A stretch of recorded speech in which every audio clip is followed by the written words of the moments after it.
Hello students, please subscribe the channel, drop a like, share and comment. This is exercise number 15 of the Progressive Monthly Magazine, September 2022 on the speed of 100 words per minute. Start. I am glad to welcome you to this first All India Conference on Letters to be held under the auspices of the central government. The history of India's achievement in the field of letters extends over millenniums and is evidence of the innate genius of the people and the encouragement and support extended by enlightened kings and other lovers of letters. These great traditions still remain, but for reasons which are well known. The patronage which in the past was extended to literature by the state has been absent ever since India lost her independence. Now that India is free, it is imperative that we try to make up for the lost ground and create conditions in which our languages can develop their innate potentialities and contribute to the heritage of the world.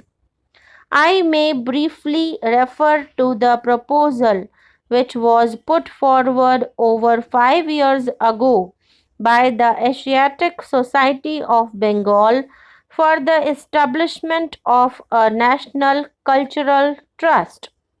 This was to be charged with the task of stimulating and promoting the culture of the country in all its aspects.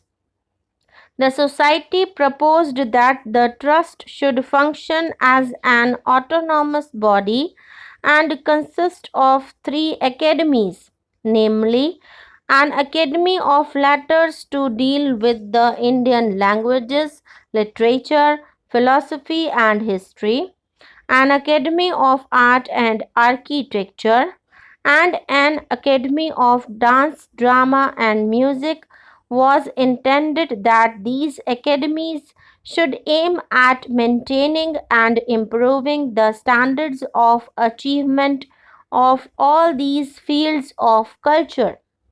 Since literature and culture can flower best in an atmosphere free from the restrictive influences of officialdom, it was proper for the Asset Society to recommend that the trust should be an independent body, predominantly non official of its composition, and operate through its own agencies. In order to give greater freedom to the trust and made to independently of annual grants from the central or provincial governments, the society also proposed that an endowment of 4 crores of rupees should be created. The proposals were referred to the Central Advisory Board of Education, which asked one of its committees to examine them. Accordingly, it was recommended that the central government should contribute half the amount, while the provincial governments and the Indian states should contribute the balance. You are all aware that ever since the attainment of independence, the country has been passing through a period of difficulty. As you know, the financial difficulties still continue, and this is not certain when the government will be in a position to carry out its program in respect of the trust. Nevertheless, a beginning has been made, and an All India Conference on Art was held at Calcutta in August 1949, as a result of which an advisory body on art was set up. We have decided to hold the conferences on letters and on dance, drama, and music during the current year so that the advisory bodies for these subjects may also be set up without further delay. In the pursuance of this decision that we have met today, and I am hopeful that your deliberation will help us the attainment of our objectives. I am glad to find this array of non official talent in this assembly, the more so as the importance of non official initiative in the fields of culture cannot be overemphasized. If you look at the agenda, you will find that the first item for your consideration is a proposal for the establishment of an Indian Academy of Letters, which will coordinate literary activities in all the Indian languages.